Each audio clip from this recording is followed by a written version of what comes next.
Langga, wala akong tulog kagabi. Siguro mga 4 o'clock na ako natulog ng morning.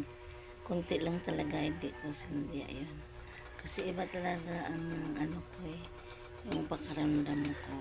What nung busy ako. Ito mga langga, parang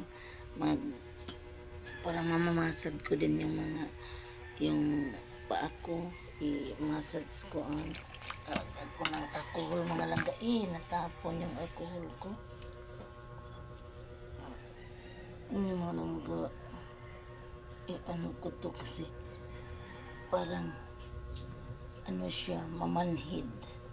Kaya ano ko, i-massage ko ang mga ugat niya mga langga.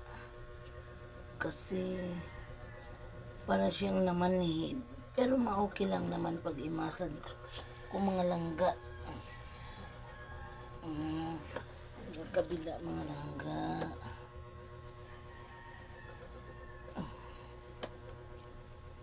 Ito mga langga.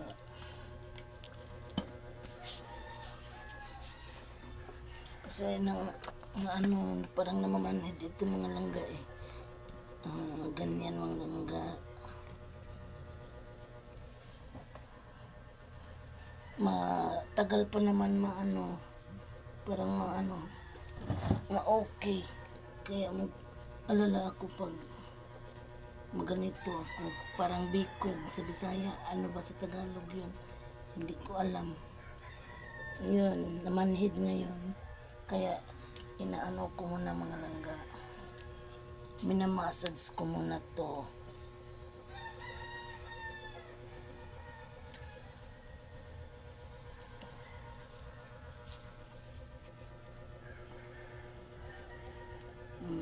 Ito na po mga langga. Ganito ako pag pagka yung itong mga paa ko, ito pag maano siya parang mamikog sa Bisaya, iganon ko lang mga langga.